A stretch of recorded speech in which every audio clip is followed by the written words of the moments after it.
going on, everybody? Welcome back to the channel. Today, we have a Bullseye showcase. My next rank 3 7-star was Bullseye. I was lucky enough to pull him from a Titan Crystal after a Spring of Sorrow fight, and then I got the Awakening at the very tail end of my Sinister Sideshow sale opening.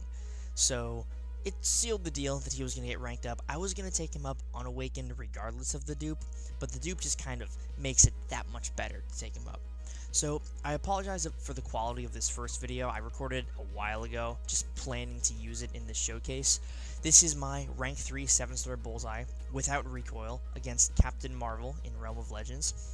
The next couple of fights are with recoil. I just want to show that he is a very recoil-friendly attacker because the health pools that you're going to use him in, he can do a full loop and not really lose a lot of health from recoil because it's really just one special 1, or one special 2, and one special 1, and most fights are pretty much gone. So we land the first special 2 here. You're going to notice that even without any of the fury and the additional potency and the cruelty from the perfect release, Bullseye dealt like 35% of her health prior to the special 2, so the consistency at which a rank 3 Bullseye deals damage is probably my favorite thing about him. At rank 2 he feels okay, but at rank 3 there's just another level of damage. It's not super high, you know, he's not hitting 6-figure crits, but the damage he does deal is just so nice, it's so consistent. So the next couple of fights here, just in Realm of Legends, are with recoil on. I want to really emphasize that if you do run recoil, Bullseye is a very recoil-friendly attacker, especially if you run the Nick Fury Gold Pool synergy, so you don't lose any health from that bleed. He's fantastic. He scales so well with them because every hit is a guaranteed crit. So you're just dealing so much more damage. Another thing that I would say Bullseye needs to be an effective attacker is a high-ranked and awakened Black Panther relic, because the awakening on the Black Panther relic allows him to stack up these passive cruelties up to a certain threshold. I believe the 5-star is limited to 15 or so, and the 6-star goes to like 21, 22, maybe a little higher. But you can see that those passive cruelties are increasing our damage exponentially. So what would have been one rotation without recoil, with recoil, 550,000 health is gone. Without recoil, it's around 450,000-ish. The opponents have like 25% health left without recoil on. With recoil, the special 2, special 1 rotation is almost a guaranteed kill. It's basically exactly what you need. It's not overkill, it's not just barely making it. It hits that exact number of, okay, 550 down, or 550 up, 550 down. So, yeah, just the consistency. Like, look at these medium and light attacks. Just 9k with the additional burst damage from the Black Panther relic, dealing additional damage when you have a guaranteed crit. The relic into the special 1, which is the ideal Bullseye loop, go for a full 5-hit combo. It's kind of tight, but you can land it, you can make it work.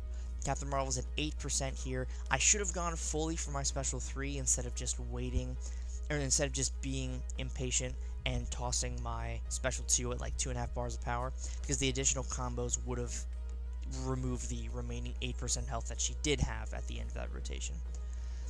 But we have a class advantage fight here.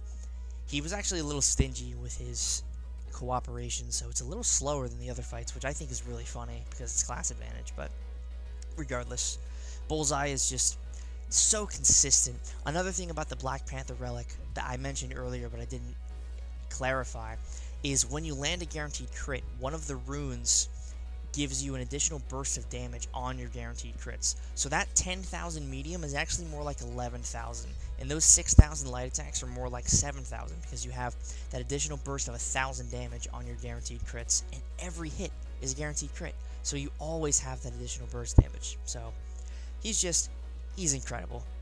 I forgot to trim this down, but we have a Photon here. We got a couple of Battlegrounds fights. This is a 7-star rank 2 Photon.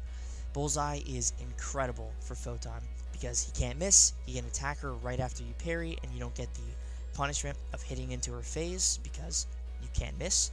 And the class advantage plus guaranteed crits gets around her kind of semi-tankiness with Inequity. Now, Inequity still comes into play, definitely for a higher ranked Photon, like a 7-star rank 3, you'd notice it a lot more, but my alt account does have Inequity, so I am kind of suffering from the debuff reduction, or the attack reduction from the debuffs.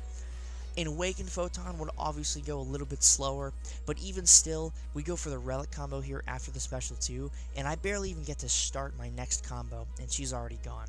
So a rank 3 Photon would certainly die from the combo into the Special 1 following the Bullseye rotation. So, not really concerned about him not being able to punch up against a rank 3 Photon, because that right there, the amount of runway I still had for damage was very high, so no worries about him not showing up in the damage department.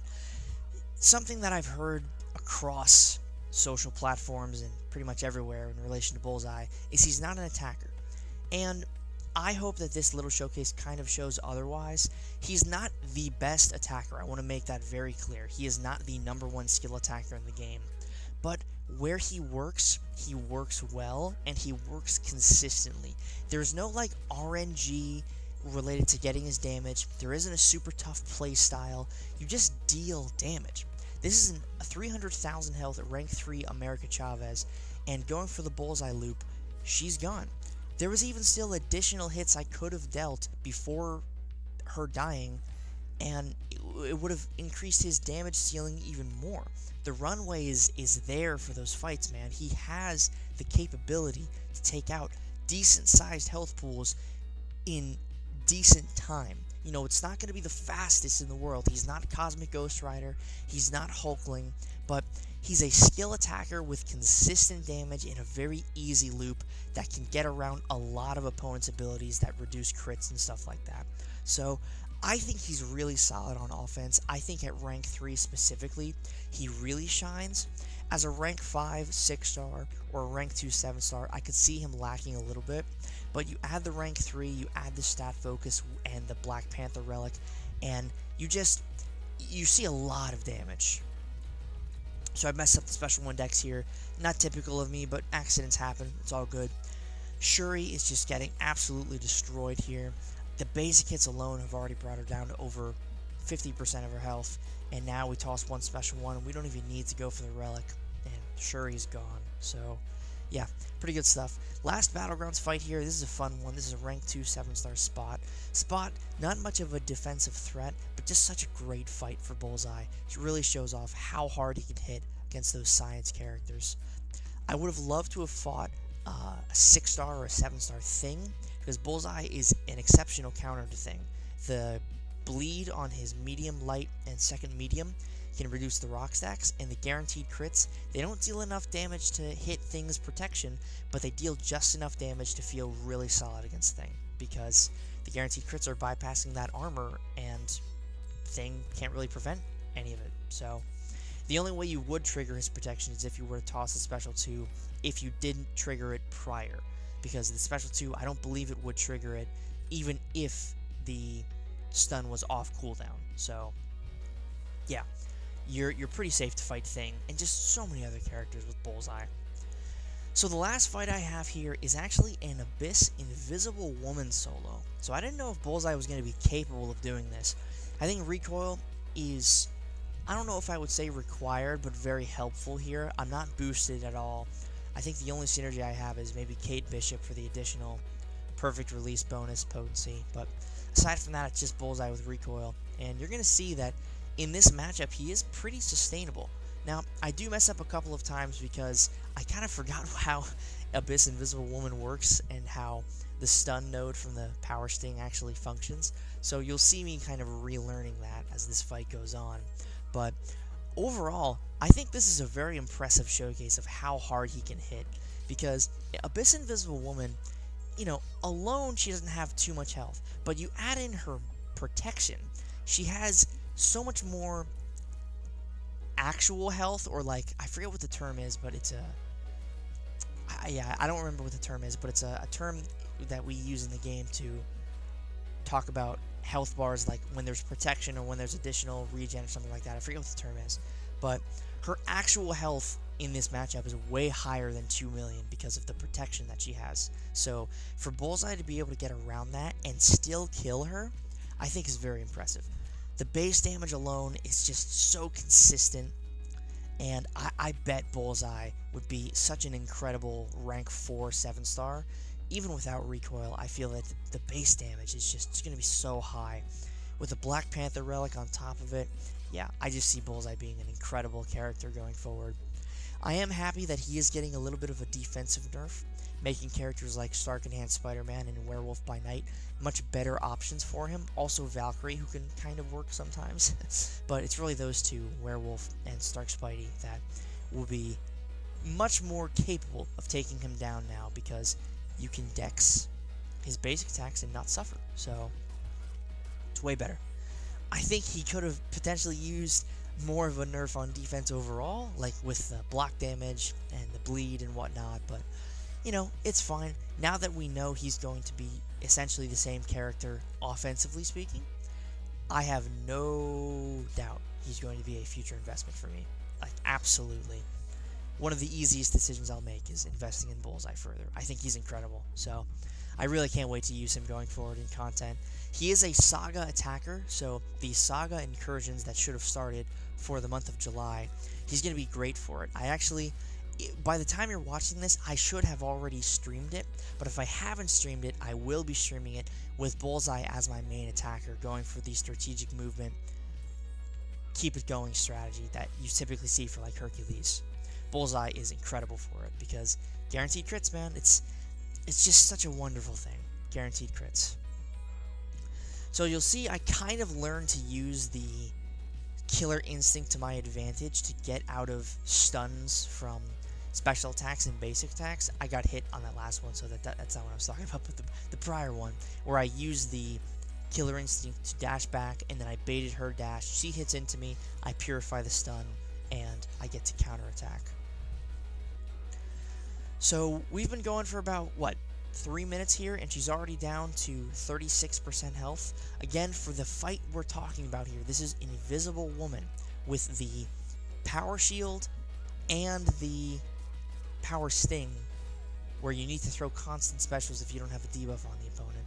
In hindsight, Mr. Fantastic wouldn't have been a bad idea, because I could have just tossed a Petrify or something like that, and never worried about the Power Sting at all, but I wasn't thinking about it. I wanted to do the fight in the most pure way I could, so that's what I did.